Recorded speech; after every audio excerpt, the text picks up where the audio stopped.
Hello, welcome to day 10 of Summer and Sea Tangles.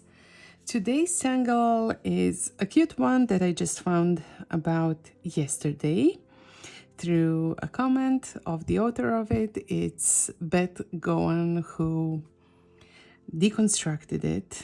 The name is Polishel. And it starts with this little kind of a rice shape, and then you add an aura and you leave a little bit more room and add another one. I kind of round these, then just a narrow aura again, and then again a little bit wider area. This actually looks it looks like a Wi-Fi symbol, right?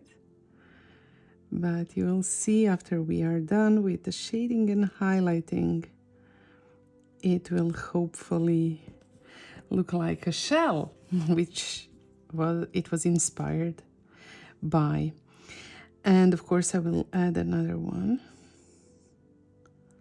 starting again with this rice shape, leaving a narrow aura, and then a wider one, another narrow one, and then a wider one, and the third one. And of course you can add more or less depending on how big you want this to be.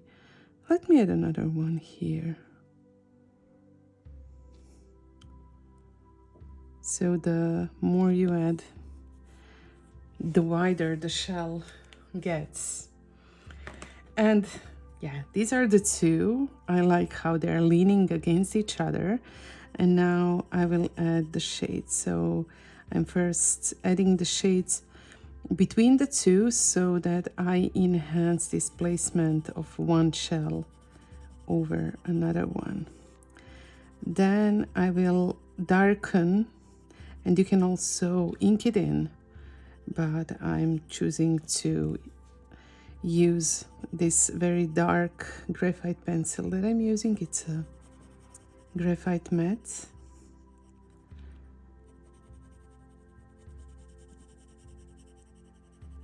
But in the original Step Out, it's actually inked in. And now I will first blend these shades, and then I will add a little more in and attempt, and hopefully I will succeed, to add more depth to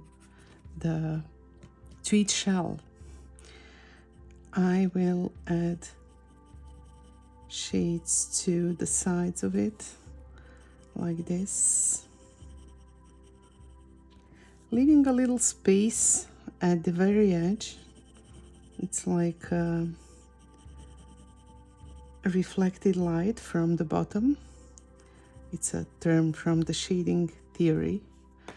And in Zentangle, we don't really use the shading the way that you would in figurative art or in fine art.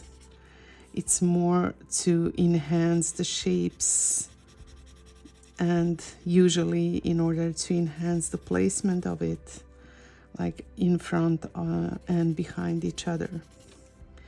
But sometimes we also, especially in Zentangle inspired art, we also use some source of light shading principle. And to end this, I will add some highlights, and I'm not adding it over the graphite part because you wouldn't be able to really blend it. It would make the shades grayish. So I'm only adding it over the unshaded part, these auras that have no shades in the middle. I forgot a little bit right here. So yeah, I think it's kind of cute. Is it a shell? Is it a clam? I'm really not 100% sure, because as you know, English is not my native language, but I will take a look at it. I think it might be a clam. But the name is Polishel, so maybe it's a shell. I'll Google it when I'm done. Here are these two cuties. And to end this, I will add the name.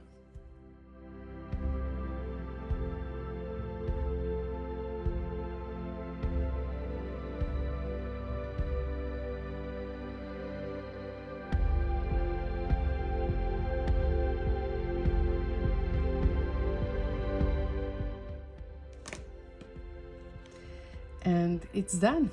I want to thank you for drawing with me, or maybe just following and, you know, just saving it mentally or online to use it later. Thank you, and I will see you in 2 days. Bye.